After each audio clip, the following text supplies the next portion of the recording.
Hi, Dr. Luke. How are you? Yeah, pretty good, thank you. Pretty busy time at the moment. We're trying to squeeze a lot of legislation in before the next Queen's speech, so it means it's late nights for the next couple of nights here, voting. Expect to be voting till midnight probably tomorrow night, but that's what you're elected to do, and try and make a little bit of a difference, so it's good fun. How do you balance that with like home constituents and being, I'm guessing, must be quite taxing in terms of time? Yeah, I mean, being an MP is requires you to be in London, and so I usually come down on Sunday night, spend my Monday mornings dealing with emails, meeting the team, having conversations with ministers, etc. And then this parliamentary day on a Monday starts 2:30 till 10, Tuesday and Wednesdays 11:30 till 7 or 8, and then Thursdays at 9:30 till 5:30.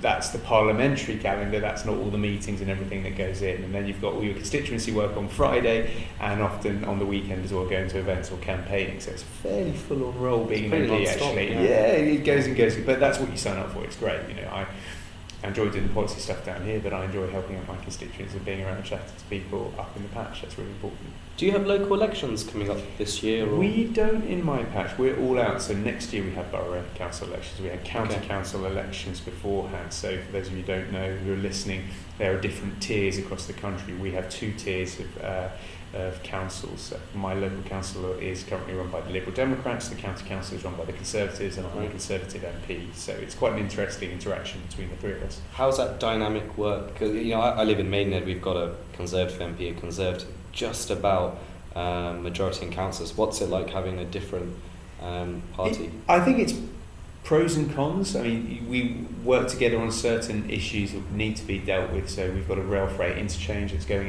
into the area, and at all levels people are very concerned about that, which is good. The problem in my local area, the biggest issue is planning, and that's run by the borough council. So a lot of people complain to me as the MP saying, why can't you stop 100 houses going in here, 200 houses going in here? Because there isn't the infrastructure to deal with it. And without an up-to-date local plan, that's really difficult, and that's the Lib Dem Borough Council's job to get that sorted, and they haven't done, which makes it very, very difficult. And then it becomes political, because they will argue that this is government targets to put housing in, and we say no, it isn't. It's your responsibility, because you've got the ability to put the local plan to decide where things go. And the poor old voters get caught in the middle, not knowing who to believe or how to deal with it, and it all gets very messy. So, but sometimes it's useful to have those, have a named opposition in that sense, because if you're all Conservative one side, then having those blue on blue attacks is never a good place to be. Very true. Very true. Very true. Talking of sort of opposition, dealing with opposition, it was interesting. We were talking off air about how a lot of legislation goes through where there's cross-party agreement, which I think is really interesting, because it's something that I think most people probably wouldn't be aware of. We see the news and tend to be tearing chunks out of each other, so it's really interesting to I think you're certainly right. Before I came into Parliament, you only ever see the differences, the arguments that go on, and I was struck by just how much cross-party working that goes on, be it in select committees. So I sit on the House Select Committee, when we're putting reports together. Yes, there occasionally can be votes, but often, you're working a lot together, and then even in the House itself, there'll be multiple votes that go through on the nod or aren't divided. So we only ever hear about the divisions. And that plays out in voting records. So the classic one is, if you look at some of the voting records for Conservatives, it will say they consistently vote against in the environment, which is absolute rubbish. What's actually going on is that you and I all sit here, and the government will turn around and say, well, we want to put in a piece of legislation that says we should reach net zero by 2050. And I go, and you go, that's a good idea. But you might turn around and say, well, Luke, I think that's too long. I think we should bring it to 2025. So you bring forward an amendment, say 2025, and I turn around and say, actually, I think we can't do that. It's not affordable. We don't have the security, and we don't have the technology to be able to do so. So you say, well, I want to push to amendment, but more people agree with me than they do with you, because we've got the majority as a Conservative. Vote that amendment down. So that goes away, and I voted against an environmental measure. Right. But what actually then happens is we've still got to pass the piece of legislation that says 2050. Okay. But you and I agree that 2050 is the right thing, so it goes through without a division. Right. So the only thing that's been recorded is that I voted against the environment. And so there's a really interesting nuance to go, a perception of what happens. And it's the biggest thing I learned coming into politics, is a lot of what goes on with the voting is often it's not that you don't agree with the policy, it's about where it should be, or is it the right bill, should you tag something else in, and it doesn't make sense legally to put something in one place if it's being looked at in another place. So there's lots of these conventions going on behind the scenes, but doesn't fit with what you look like when you put on a voting record on the website. So it's a really interesting sort of angle to work through and trying to explain, because I get it all the time. You were Conservative, you voted against the NHS on this, and you voted against the environment on that. That's really frustrating, but as soon as you explain it to people, hopefully in terms that I've just done, people go, oh, okay, well that makes a little bit more sense, I get that. But this is the world we live in. Trying to explain, I think, is really important actually going forward from any side. MPs speaking out a little bit to explain the process and what goes on, so that we get that understanding, because the more people understand what's going on, the better informed we are in having these debates when it really matters and there is a stark difference of opinion.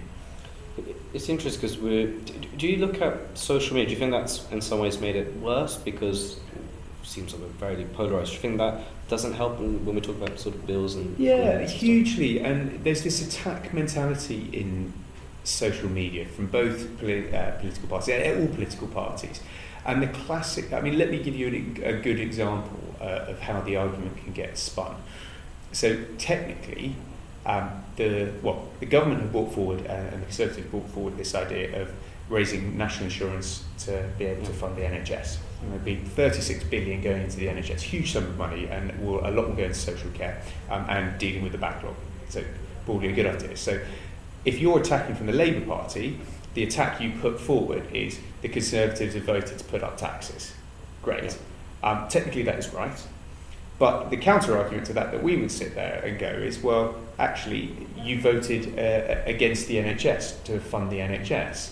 Now, technically, again, that is true. Yeah. But in the context of what's going on, actually, you're joining the two, but it's how you want to perceive the same issue. So I could turn around and say, well, actually, Labour don't care about the NHS because they won't increase the taxes to fund it. And you will turn around and say, well, actually, you don't care about people who are struggling because you've increased taxes. Right. So both are technically true, but both are only telling half of the story, and it depends which way you're looking at it. So this nuance gets lost. And then, of course, it's very easy to slap up a picture either way on it, saying, you voted against this or for that. So if you vote against, the Conservatives did one about the Labour technically voted against deporting, criminals under the Borders Bill. So technically, I would be right in saying they voted against that. But realistically, does that mean Labour really want to have murderers here? No, they don't, but they perceive a different way of doing it. So this attack politics on social media and the narrowing of every debate is really, really difficult. And that's why I think it's so important this online harms bill, the online safety bill, is coming forward as a framework to try and hopefully, it won't probably deal with that aspect, but it does help deal with a lot of the other wider sides of social media where we end up in these rabbit holes, or the abuse after the Euro matches with the England footballers being used and all this kind of stuff. I'm hoping that there'll be much more responsibility put on the companies to be able to root that out and hold them to account, and that's the key bit. I think it's really, I think most people would agree, the fact that we're even talking about regulation on social media. I think it's such a good starting point that we're actually addressing it. I want to touch back onto the sort of attack mentality on social media. How do you deal with it? Because I'm guessing you probably get a fair amount of abuse, whether it's Labour, bots or whatever. What's your sort of technique in dealing with both in terms of personally, maybe when they maybe make attacks personal, and then secondly in terms of trying to say your side of the argument, if you like? Really good question. I think, first of all, it's a horrible thing to say, but you have to expect it. You go into this, you have to have a thick skin stepping into the political arena. You're putting your head above the parapet, you're going to get it shot at. Sometimes rightfully so on policies if there's a difference, other times it's completely inappropriate and not. So then you've got to remember that a lot of people vent their frustrations, whether it's right or wrong. That is the lay of the land, but it's a step over that when people are starting to threaten you or threaten your family or threaten your staff, which is where the police come in. In my area, the police have been fantastic when I've had these kind of issues. So then you're into the world of how do we treat each other on that, and I use my social media I very much think I was giving some advice. Treat social media like a religion. You're either in it completely or not at all. I think that's actually quite sound advice, because you need to know what you're doing with it and why you're there on it. And so for me, that's a sort of guiding mantra to say, well, if I'm going to do it, I have a purpose, and what am I trying to do? And therefore, I spend a lot of time trying to think of the messages that I want to get out, that most people will want to hear to keep them updated. And is it something that's on a personal side, or is it more for my constituents? And at the end of the day, my messaging is mainly about what I'm doing for my constituents, because that's really, really important. Not changing the national debate or mood because I'm a backbench MP, but on body image, yes, I want to talk to people about the work we're doing. But the main thing there is to inform my constituents and tell them the work goes on. And I think that's really, really important. So some people do like to have the attack, and I won't have any debate with those MPs that want to do that. But you've got to remember that every time you're having these tit for tats on social media, you're taking time away from policies that you could change, constituents you could help, businesses you could support, charities you could make a difference with. So it does get into your headspace, and it does feel unfair sometimes, but keeping it at arm's length and thinking of the purpose of why you're using it is my way of coping. Any preference on social media platform, or is there a particular favourite? So you led me into that. My most recent one is I've got into TikTok. I use TikTok quite a lot, and it was one that I would always. I got onto Facebook about 2003, 2004, even before it became mainstream in the UK. So I sort of grew up with that and was one of the first people that came onto it.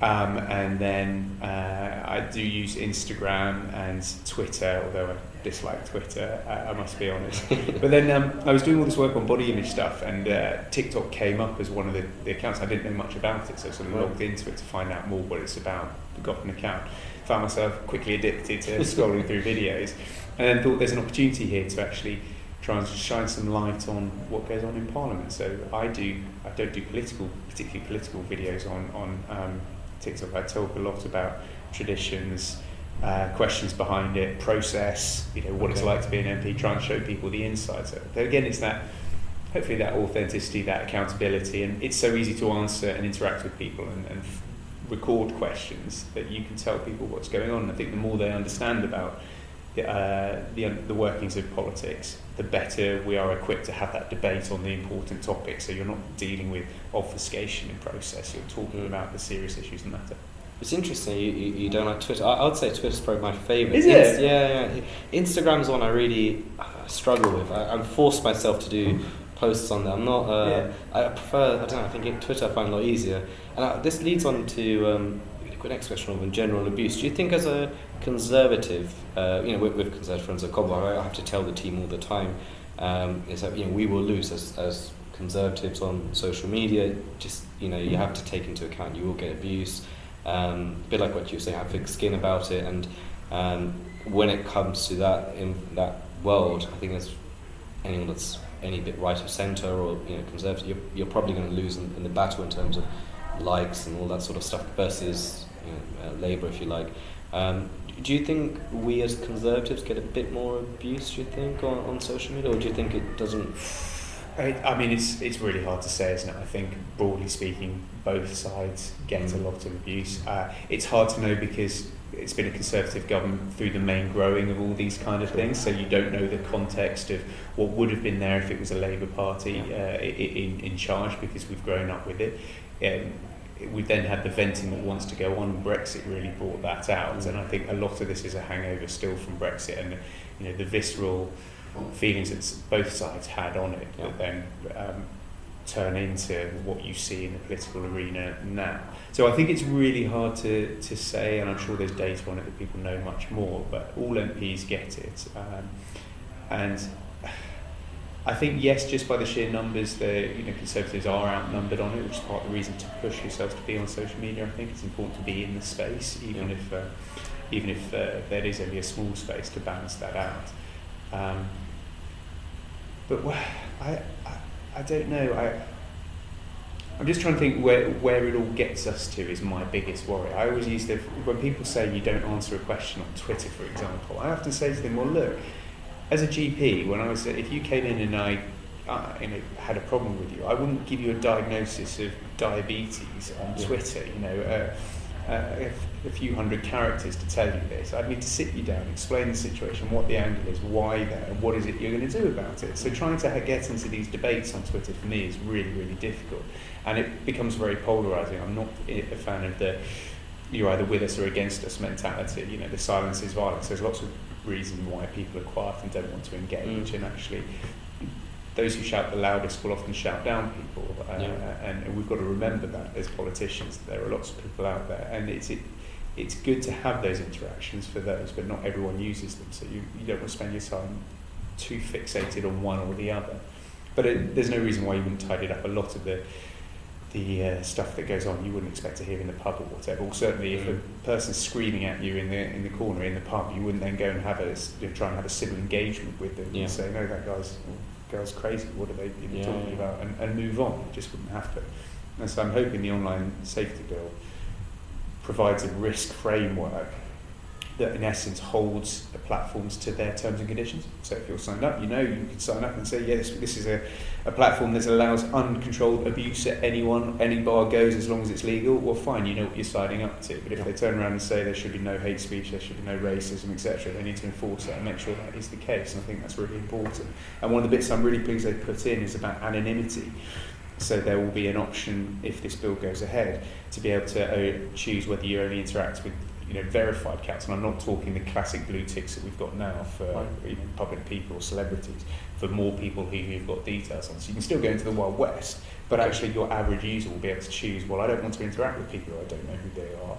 A bit like you'd be able to sit in the pub and you can see that person. You may want to interact with the people behind the screen who you never see, but this will be a place where you'll be able to say, no, I'm only going to set tools that allow me to speak to people who I know that can be held accountable. And that's what a lot of this is about, is holding people to account. We talked, I think, maybe 18 months or so ago on your the sort of body image bill. That was super interesting. I know it's gained a lot more traction since then, and it seems to be picking up a lot of steam. Let's rewind it back, if you like. How did that become something that you thought was an issue in terms of people digitally altering the images? I'm guessing your time as a GP, you probably saw a lot of mental health and all that kind of stuff. Yeah, I guess it goes back a little bit further than that. So take the personal aspect. I've always been someone who wanted to keep fit. I played a lot of rugby. I grew up with the Gladiators, Baywatch, those kind of things that you wanted to see. And you go, well, if I had a perfect diet and perfect training and paid to do it, I could probably get the six-pack and shoulders that I wanted. And that was the aspiration, that was the look that people wanted. But and so I enjoyed going to the gym. It was functional to allow me to play rugby and improve from my sport and rowing and things like that. But then you started to move into the phase where you went to university. You started to see people being able to alter their images a little bit, and you thought they're photoshopping. And I thought, hang on a second, no matter what you can do, I'm not going to be able to ever get there. And that's a bit of a scary point.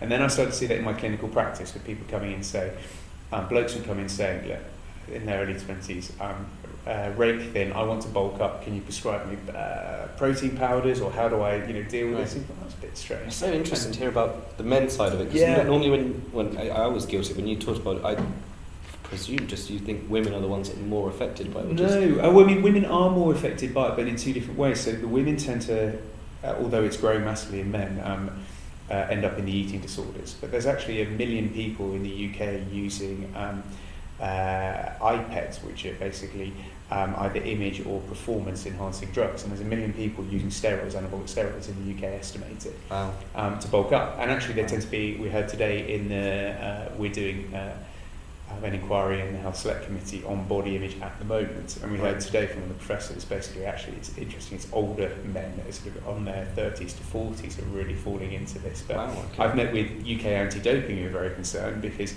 what they're finding, so UK anti-doping are the people who are in charge of all the doping for sport.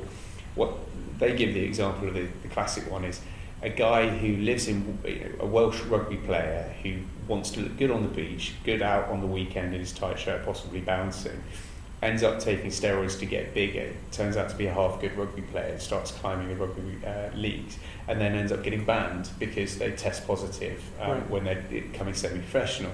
And so it's a real growing issue around this. Wow. And you only have to look through the social media side to see, and even Marvel, what that demonstrates about Captain America, how you should look, and all these kind of things. So there is that pressure on the men to have muscularity and want it quickly, and that's really, really difficult. And then you've got the eating disorders side of things, which is all about anorexia, bulimia, and overtraining. So I was starting to see that a girl in her 16, 17, 18 would come in, and they usually come in because they probably stopped their periods or starting to feel very tired.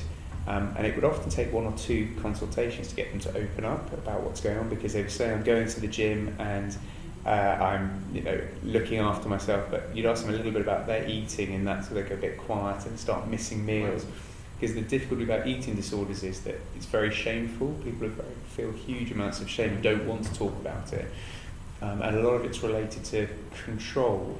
So life is very difficult to control sometimes, especially modern life, and yet it's one of the ways you can actually sit down and scale up what you're going to eat, what's going in, and you can get quite good at it. And when you first start, it gets reinforced because people say you lost a little bit of weight somewhere, you're looking really good, it's great to see, and you go, wow, this is, I'm being reinforced that I'm actually looking good. The problem is, when you start doing that for months on end, you start losing a lot of weight and you can't maintain that, but the compliments are still there because you're looking really good and fit. And that becomes really, really difficult, pernicious, and to break out. And it's very shameful then for people to turn around and say, well, actually, do you know what, I'm being sick after meals, and that's really hard. And the difference in addiction for eating disorders against almost any other one is that, if it's alcohol, gambling, what we've got, alcohol, drugs, they're all abstinence. Well, you've got to eat. You have to fundamentally eat, so it's always in your face and dealing with it. And I think lockdown, the control aspect of lockdown, we've seen a massive boom in people with eating disorders. Has been because people have lost that control, and it's a way of taking control, on top of the fact they're spending a lot of time on social media looking at images of everyone looking perfect, so we go round in full circles. So there was that whole aspect, the clinical aspect and what's going on. But also as a new MP, I'm not political before standing for election. I never grew up in politics, don't know much about it in that regard. So I wanted to bring forward a policy that I thought could make a real difference and see how far I could get it, come up with an idea. I'm a learner by doer. And I thought immediately it would get shot down straight away, and so you can move on. But the great news is it hasn't, and it's grown, and it's meant I've learned a lot about the processes, which has allowed me to then learn a lot more about the online safety bill and the wider aspects. So it's been a really good vehicle of getting into understanding how you need to engage with stakeholders, with ministers, with charities, with academics, with people, and all the businesses on all the sides, and that for me is huge. So.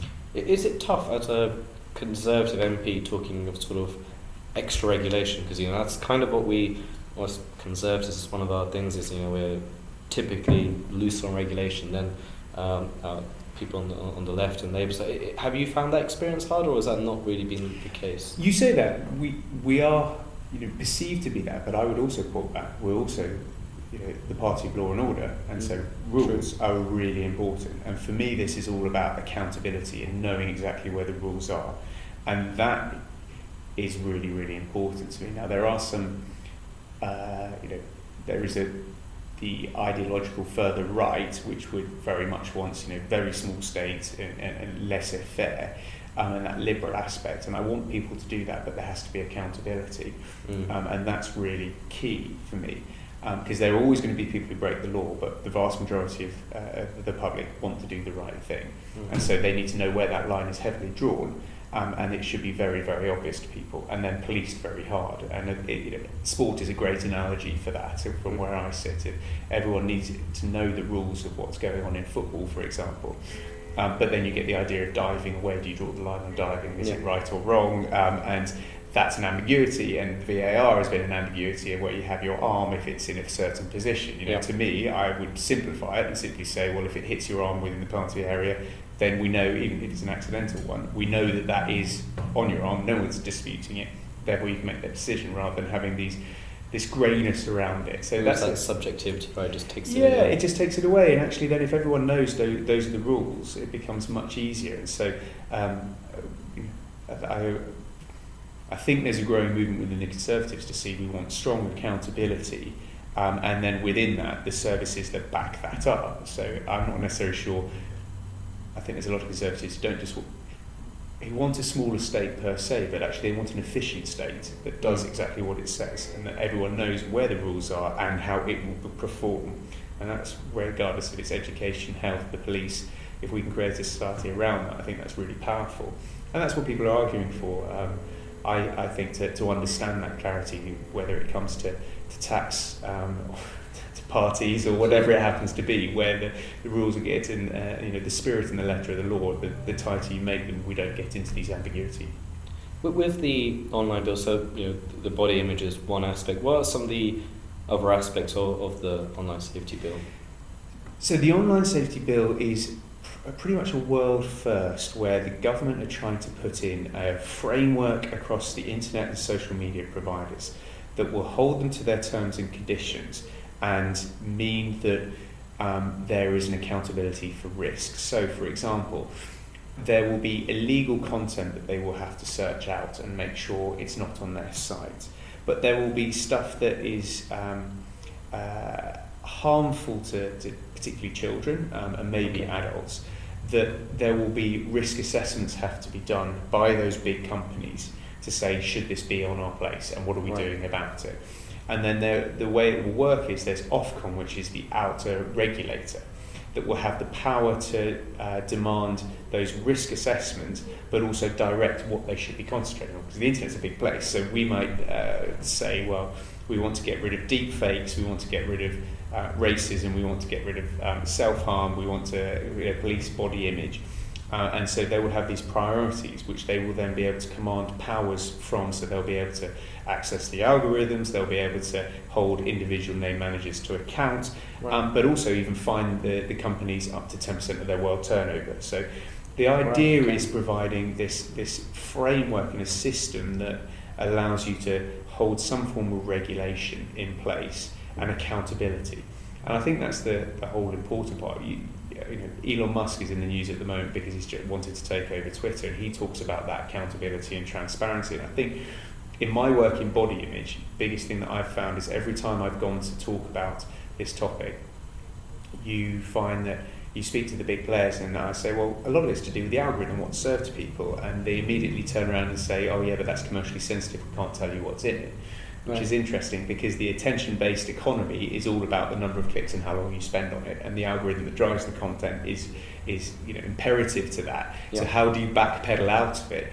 So the companies, I don't think, have done enough to make it transparent on that basis. So one of the things I'd like to see is a named person for the algorithm in a company, so that I could come to you as Sunil, as your company, you're running Facebook, I can say to you, you're in charge of the algorithm. There's a problem here. We're seeing lots of people served diet pills and an increase in people buying dodgy diet potions. What's the algorithm? Why is that happening? And there's a way then you'll be held accountable for it to deal with it. And so we already have a GDPR controller in GDPR legislation. We have a safeguarding lead in schools. We have cold guardians in health. So there's a precedent in one side. I think it's not beyond the wit of man to move that into the online harms bit. Has it been difficult speaking to the sort of social media firms, because they yield so much power between Twitter, Facebook? I think you could argue they're more powerful than any government in some ways. So is it difficult to speak to them? No, they're really keen to engage, actually. Okay. So yeah, it's really interesting. They want to engage. They're very keen to tell you what they're doing, and I'm pleased about that. And they, to be fair, different ones do different ways, but they are putting tools in place. They are trying to make a difference. But fundamentally, for me, the approach means that you're always backtracking after the problem rather than getting the fundamentals in place up front. And that's the difficulty, and that's the difference that I have between the social media companies and me as a lawmaker and as a representative, is that I will always want to put my constituents first and foremost, and make sure that they are protected. I'm not so sure the social media, well, they would argue that they want to make sure that they are looking after their platform. I genuinely think they do. they also have shareholders and a business model to make through. And so there is that rub. So they have come a long way, but I don't think it's far enough, and it's the right time to think about trying to make a difference. Because as I said, I think we will look back at this year and go, how do we let 20 years of this happen without some form of work in place? The difficulty is how. So that's where we are. Would people, for example, within this bill, would they have to be, one thing something a lot of people have talked about is making sure people actually verify themselves. So, for example, if I go on Twitter, I should have to put maybe my passport or driving license. Is that something along those lines in terms of accountability? Yeah, so you're absolutely right. So I tip my hat to Siobhan Bailey, who's the MP for Stroud, who's done a lot of work on this with David Davis to get anonymity in there. And there's a really interesting point about those who worry about free speech say anonymity should be fully allowed. I don't quite necessarily agree with that per se. There should be a space for it, because we definitely need whistleblowers to be out there, but we also need, teenagers in particular might want to experiment with different characters or different sexualities and identities, and they need a safe space to be able to do that. But I think we can all agree that actually there's a lot of online trolling and a lot more of the other stuff that goes on. So how do we put in place a system that allows us to do that? And so there has now been a new clause put in about anonymity, which would require the online companies to choose whether you interact with verified accounts and not the celebrity stuff. I don't know if you mentioned this before or afterwards, but they would be that we've been speaking. So you would be able to hold people to account who are on there. And you may choose someone to say, well, actually, I don't really care. I want to be with everyone and anyone, whoever they are, behind whatever synonym or avatar they've got. Fine, that's your choice. But there might be a lot of other people who say, no, I want to live in the world where I know what's around me, and make that button, and the tools should be in place. So there's another argument I feel there is that we have a minimum standard on the industries have brought forward minimum standards about authenticity of images. And so actually, if you're going to do it with anonymity, why can't we do it with the images, to say you only want to interact with images that you can see behind and see where they've come from and how they've been altered? And I think that would deal a lot with the fake news coming out of Russia and the war, for example, or even some of the deep fakes we saw in elections and examples of that side of things. So I think there's a lot of work to be done on this. It's a great start, but there's lots of tweaking to be going forward. What's like the ideal scenario for you? What would be, let's say, 2-3 years time? What would the ideal bill? How far would it go? A general sort of, if you like, a structure of what you would like to see happen.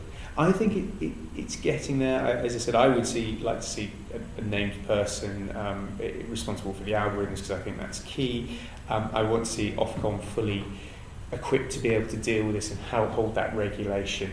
But also would hope it's flexible enough regulation to keep up with technology, because that's going to be the hardest part. And that's what government's really tried to do on this. I think it will get there, but I think you need the overarching principles that can be interpreted by Ofcom and the power they have and the resources and resilience to be able to keep doing that. Because they'll, if we think about it, in the last 10 years, all the different, TikTok wasn't around 5 years ago, and now it's a major player in terms of social media. You go back 10, 15 years, Facebook was only just getting going, and so things are going to move very, very quickly, and it's how do we get on top of those?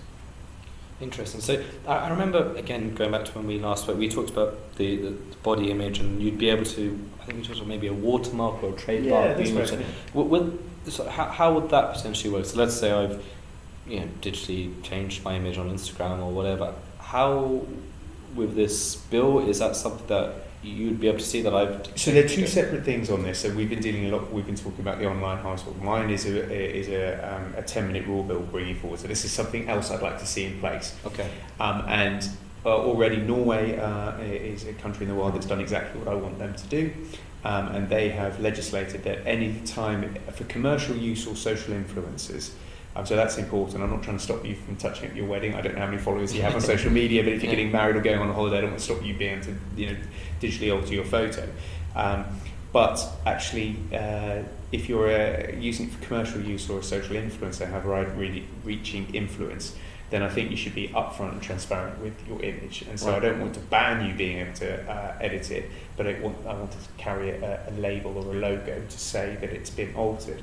And the principle is then you're aware as the user all is not as it seems. But in practice, what I think will happen is that many companies and influencers would choose not to ever alter their image because they know that legally they have to label it, so that it will just disappear, and it will solve the problem. So actually you get a divide between the good companies that are making the choice and the bad companies or unscrupulous ones who are then trying to exploit it. So that's why I think there's legislation that needs to be backing this up. So this happens in Norway currently? They just brought it in, so I met the Norwegian okay. ambassador 2 months ago now to have this discussion. So we haven't got enough evidence to see how it's working in practice, but yeah, they've actually literally gone and chosen that piece of legislation and put it through. So that's quite a big arm in my bow, an arrow in my quiver to be able to say to government, hang on a second, you like being world leading on stuff, well hang on a second, Norway are one step ahead of us. So if, for example, the person who springs to mind, like a Kim Kardashian in Norway, would that show if she's altered her? Yeah, so she'd have to, if the image was to be put out in a commercial aspect, it would have to carry an image if it's been doctored. Oh, wow.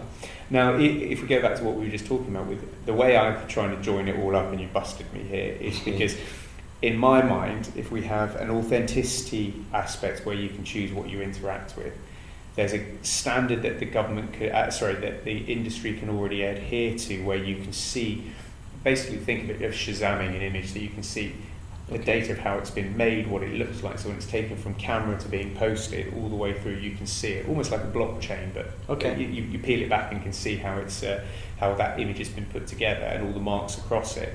Actually, if that's in place and you're choosing what to interact with, and then you add in the fact that, well, an algorithm would be able to pick up whether it needs a label or not because the nose has been widened or made smaller, actually very quickly you can put that in place. It will be practical and future-proof. So that's where I'm coming out from it. So I think it's technically possible. I think it's desired. I mean, the Girl Guides do an annual survey of young women, and in the last 4 or 5 years, it's gone from 89% of people to 94% of people wanting images labelled. There's a huge. Oh wow! Okay. And there's lots of companies coming out who are saying we're not going to digitally alter our images on our advertising. So Dove have come out and said it. Barry M, Boots, Pure Gym, David Lloyd Gym. There's a movement going on in there, which is great. So the industries are recognising there's an issue and recognising it has an influence on people and recognising the damage it does. And that's why I'm so pleased to see that legislators are catching up, because we had the Women Equalities Committee do review and inquiry into body image. We're currently on the Health Select Committee doing one. The ASA, the Advertising Standards Authority, are looking at body image and just done a call for evidence. So it's only time before something will break. I think I said this to you last time I was on your podcast about it. I have every expectation something along the line will get there. Whether it'll be in the shape I want it, I don't know, whether it's my stuff or other work. This is coming. I'm convinced about it. It's just what shape and when, and which countries will do it first before everyone else cottons on. So. Awesome. I know you're obviously pretty busy and stuff, so I won't keep you much longer. It's obviously clear this is having a massive impact in terms of everyday people's lives. It's fascinating to know that even affecting 30 to 40-year-old men, because you presume typically teenage girls is the first thing that comes to my head when you talk about body image. In your sort of time as as a practitioner and stuff, did you see the links with sort of mental health, like in terms of whether it's teenagers, adults, the impact of the sort of online stuff that you've talked about? Did you see it kind of rise during your time? Definitely, and I think I'm always keen to distinguish between mental health and mental well-being, because mental well-being all gets affected. Everyone in lockdown had their mental well-being affected. Everyone who sits an exam gets stressed, that's normal mental well-being being affected. What's not normal is to have that equivalent level of stress when you walk into a supermarket or get in a lift. These aren't they're more into a mental health issue. And if we talk about things in mental well-being, and all our mental well-being is affected, then absolutely this is where this stuff comes in, because not everyone who looks at an adopted image will end up having an eating disorder. Yeah. But actually, we also know that people get very upset. I mean, you must look at it and look at all your friends on social media going, well, everyone's on a perfect holiday doing this, and we all want to #live our best life, and put our best images out for the world. The problem is, for sure. I mean, we all do it, don't we? You vet your images to make sure you're shown in the best light. The problem is for the user who sees that, we're in that ever spiraling world of competing with our friends and family and everyone else because we're trying to portray our perfect position, which I have no, you know, as a conservative, aspiration is hugely important to me. But the danger is if we're all living in a fake aspiration, when we don't see the reality that you've had to sat at the swimming pool, breathing in, holding a ridiculous pose, taking 100 photos for the right one, and then actually you're not in a good state afterwards. I think that's going to be a real impact on us. And I did see that because people are upset and depressed. And they may not say social media is doing it, but also, you know, we know that loneliness is a real issue. We know that people don't have the same, especially young people, don't have the same friend networks and strength of relationships with each other. And so all these things start to play away. So we're starting to get more and more distant, maybe have more and more connections, but not nearly as strongly. And all of this starts to play in, because you're then in a world where we don't know who we're really talking to, we don't know how to really interact with them, and yet we're all trying to perceive to try and show the world that we should all live in. And not everyone can be a world-leading celebrity, not everyone can have that six-pack, and that's okay. Yeah. You know, that's all right, because you've got plenty more to offer, be whatever it is. So I think that's probably a really good way to end it on. Well, thanks for your time. No, thank you so much for having me me back again. And I'm sure we'll have you on again soon. Cheers.